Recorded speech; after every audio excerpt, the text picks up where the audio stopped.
বিগত শতকের ৮০ দশকে একটা কৌতুক খুব বাজার পেয়েছিল। সেই কৌতুকটা হচ্ছে পাকিস্তানের প্রেসিডেন্ট জিয়াউল হক যখন চুল কাটাতেন, তখন তার নাপিত তাকে জিজ্ঞেস করত যে স্যার কবে মাসাল্লাহ আসবে। সঙ্গে সঙ্গে জিয়াউল হকের মাথার চুল খাড়া হয়ে যেত। এই সুযোগে নাপিত তার চুল কাটার কাজটা সেরে ফেলত। অর্থাৎ মাসাল্লাহ আসবে এই কথা শুনলেই পরে জিয়াউল হকের সবসময় মাথা গরম হয়ে যেত আর চুল খাড়া হয়ে যেত। ঠিক এমনই ঘটনা কিন্তু বাংলাদেশের ক্ষেত্রেও ঘটে। যেমন ডোনাল্ড লু বাংলাদেশে আসবেন 14ই মে। এই কথা শোনার পরে আওয়ামী লীগের নেতাকর্মীদের একেবারে চান্দি গরম হয়ে গেছে। দলটির সাধারণ সম্পাদক এবং সেতুমন্ত্রী ওবায়দুল কাদের এই ডোনাল্ড লু এর বাংলাদেশ সফরকে কেন্দ্র করে এই 2 দিন 2 রকম বক্তব্য দিয়ে দিলেন। প্রথম দিন বক্তব্য দিলেন তিনি, যে বললেন যে ডোনাল্ড লু আসছে, এতেই এতদিন পরে বিএনপি আবার চাঙ্গা হয়ে উঠছে। এই চাঙ্গা হয়ে উঠছে বলার কথাটা এই কারণে যে বিএনপি নাকি এখন আন্দোলন সংগ্রাম আবার এই যে ডোনাল্ড লু এর সঙ্গে বসে হয়তো কিছু করতে পারে, এরকম একটা বিষয় আসতে পারে। এরপরে আবার পরের দিনে অর্থাৎ 13ই মে তিনি যখন একটা প্রেস কনফারেন্স করতে গেলেন, সেখানে সাংবাদিকরা যখন প্রশ্ন করলো, তখন তিনি আবার বললেন যে প্রেসিডেন্ট বাইডেনের কথাই মধ্যপ্রাচ্যে ইসরায়েল শোনে না, সেখানে একজন সহকারী পররাষ্ট্রমন্ত্রী অনেকটা তুচ্ছ তাচ্ছিল্য করেই বলছেন সেই ডোনাল্ড লু বাংলাদেশে আসবে, তার কথা আমরা কেন শুনতে যাব? সে কি করে না করে সেটা পরে দেখা যাবে, এটাই হচ্ছে তার কথা। কিন্তু ডোনাল্ড লু একটি দেশের সহকারী পররাষ্ট্রমন্ত্রী, তিনি বাংলাদেশে আসবেন সরকারি সফরে, এটাই তো স্বাভাবিক। এবং সরকারি সফরে যখন আসবেন তখন তার যে সফরসূচি যেটা হবে সেটা আগে থেকে নির্ধারিত হবে। সরকারের কার সঙ্গে বৈঠক করবে কি করবে না, এটা তো ডোনাল্ড লু বাংলাদেশে আসার আগেই এটা ঠিক করে আসছেন। তো লু এই বাংলাদেশে আসার আগেই ইন্ডিয়া, শ্রীলঙ্কা, মালদ্বীপ এই দেশগুলো সফর করে তিনি এখানে পা রাখছেন বাংলাদেশে। এই ডোনাল্ড লুর বাংলাদেশ সফরকে কেন্দ্র করে যে এত আলোচনা, তার অনেকগুলো কারণ রয়েছে। তিনি গত বছর এসেছিলেন জানুয়ারির 13-14 তারিখের দিকে। তখন এসে তিনি কিছু কথা বলে গিয়েছিলেন যে বাংলাদেশে যেহেতু একটি অংশগ্রহণমূলক স্বচ্ছ নির্বাচনের জন্য আমেরিকা খুব আগ্রহী। কিন্তু সেই কথা বলে যাওয়ার পরে এবং এই বাংলাদেশে একটা অংশগ্রহণমূলক নির্বাচন করার ক্ষেত্রে বেশ কিছু পদক্ষেপও কিন্তু তিনি নিয়েছিলেন। এর মধ্যে যেমন আছে ভিসা নীতি প্রবর্তন করেছিলেন, বাংলাদেশের বেশ কয়েকজন সামরিক বেসামরিক কর্মকর্তা যারা র্যাবে এবং পুলিশে চাকরি করেছেন তাদের উপরেও নিষেধাজ্ঞা দিয়েছেন।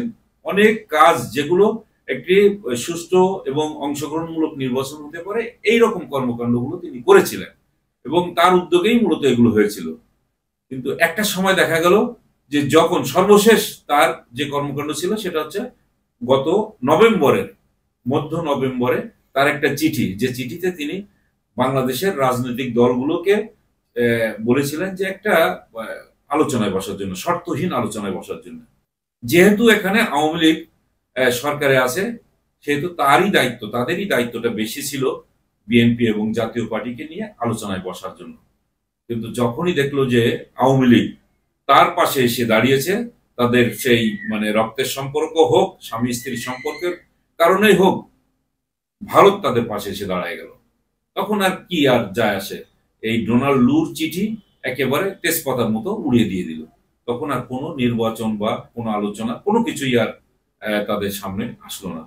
ফলে একতরফাভাবে তারা 7 জানুয়ারি নির্বাচনটা করে ফেললো এবং এই নির্বাচনে বিএনপি তো আসলেই না, জাতীয় পার্টিকেও তারা নিল এবং নির্বাচনটা করে ফেললো একদলীয়, একতরফাভাবে নির্বাচন করলো। ডামি নির্বাচন হোক আর কাউন্সিল নির্বাচন হোক, যেটাই বলা হোক না কেন, এরকম একটা নির্বাচন করে তারা সরকার গঠন করে এখন আছে। এখন কথা হলো ডোনাল্ড লু এখানে যে আসছেন বাংলাদেশে, বাংলাদেশে আসার ক্ষেত্রে কি শুধুমাত্রই এই সরকারি কর্মকর্তা বা সরকারের বিভিন্ন মহলেই আলোচনা করবেন বা বৈঠক করবেন, এটা নয়। এর বাইরেও তিনি সিভিল সোসাইটির সঙ্গেও বসবেন। এরপরও আরো কিছু কথা রয়ে গেছে। আমরা দৈনিক সমকালের একটা রিপোর্ট থেকে দেখতে পেলাম যে ডোনাল্ড লু এখানে যে আসছেন, এখন বাংলাদেশে আসার পেছনে তার অন্যতম কারণ হচ্ছে যে ইন্দো প্যাসিফিক স্ট্র্যাটেজি নিয়েই তার এখন আমেরিকা এখন বেশি আলোচনায় আসছে এবং তাদের আগ্রহ এখন এই আইপিএস কে নিয়ে। তো আইপিএস কে নিয়ে আগ্রহ দেখালেও এখানে প্রধান বাধা হচ্ছে এখন চীন। সেই চীনকে কিভাবে আটকানো যায় সেই চিন্তাই হচ্ছে আমেরিকার এখন বড় মাথা ব্যথার কারণ। কারণ আমেরিকা দেখছে যে এই ইন্দো প্যাসিফিক এরিয়াতে সবচেয়ে জনবহুল এটা এরিয়া। এখানে আছে ভারত, পাকিস্তান, বাংলাদেশ, শ্রীলঙ্কা, চীন। বলতে গেলে গোটা বিশ্বের যে জনসংখ্যা আছে সেই জনসংখ্যার 46% এই এলাকায় বসবাস করে। এবং শুধু তাই না, এখানে একটা বিশাল তরুণ জনগোষ্ঠী রয়েছে যারা কর্মীর হাত, যাদেরকে বিভিন্নভাবে যদি কাজে লাগানো যায় তাহলে একটা উন্নয়নের বিশাল দ্বার খুলে যেতে পারে। আর এইটা যদি মানে ইন্দো প্যাসিফিক জায়গায় এসে যদি খুব নিরাপদ, অবাধ এবং উন্মুক্ত থাকে তাহলে অর্থনৈতিক কর্মকাণ্ডগুলো খুব সুন্দরভাবে পরিচালনা করা সম্ভব। এবং এই জায়গায় পা রাখতে চায় আমেরিকা।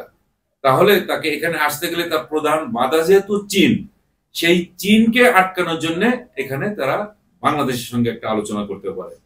কিন্তু ইতিমধ্যেই আপনারা অনেকেই জানেন যে বাংলাদেশ চীনের কাছ থেকে সফট লোন হিসাবে $5 বিলিয়ন নেওয়ার একটা প্রস্তাব দিয়েছে, অনুরোধ জানিয়েছে। এখন এই সফট লোন যখন নিতে যায় তখন কিছু শর্ত থাকে, সেই শর্তগুলো মেনেই নিতে হয়। এখন বাংলাদেশ যদি এইরকম একটা অবস্থায় এসে চীনের কাছ থেকে একদিকে সফট লোন নিবে, আবার যদি এই ইন্দো প্যাসিফিক স্ট্র্যাটেজিতে যদি যায়, ইনভলভ হয়, তাহলে চীনের বিরুদ্ধে তাকে দাঁড়াতে হবে। আর একটা ব্যাপার আছে, সেটা হচ্ছে তো ভারত চীনের বিরুদ্ধে দাঁড়াবে। এখানে আমেরিকাকে এখানে পা রাখতে হলে ভারতকেই সামনে নিয়ে আসতে হবে এবং এই এলাকার মোড়ল হিসাবে তাকে দেখতে হবে। ভারত যদি এখানে মোড়ল হিসাবে আসে তাহলে তাকে হেল্প করবে কে? অনলি বাংলাদেশ। এখন বাংলাদেশ যেহেতু চীনের কাছ থেকে লোন নিয়ে একটা দায়বদ্ধতার জায়গায় চলে যাচ্ছে, শুধু তাই না, চীনের সঙ্গে এখন বাংলাদেশের যে ট্রেড সেইটা হচ্ছে $21 বিলিয়ন, আর ভারতের সঙ্গে আছে $14 বিলিয়ন। তো এই জায়গায় এখন বাংলাদেশ কোন দিকে যাবে? চীনের বিরুদ্ধে দাঁড়াবে, নাকি তার এইখানকার যে বর্তমানে অর্থনৈতিক ক্রাইসিস এখন বাংলাদেশের রয়েছে, সামনে বাজেট আসবে, যে বাজেট সহায়তার জন্য চীনের কাছ থেকে যে লোনটা নিচ্ছে সেটা তো দেখতে হবে। আইএমএফ এখানে বসছে, কিন্তু আইএমএফ সেইভাবে হেল্প করতে পারছে না।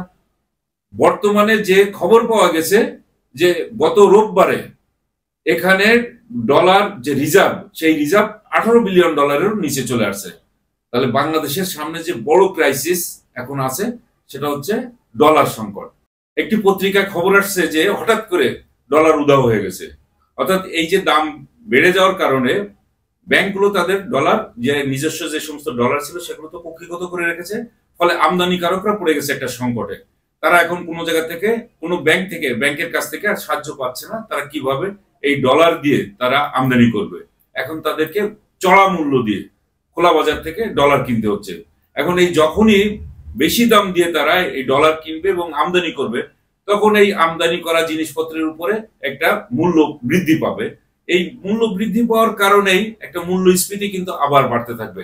জনগণের এই যে ক্রয় ক্ষমতা এখন ধীরে ধীরে যে কমে যাচ্ছে, আর এই যে বেশি দামে যখন আমদানি করা হবে তখন এই মূল্যর প্রভাবটা সারা দেশের মানুষের উপরে পড়বে, সাধারণ জনগণের উপরে পড়বে।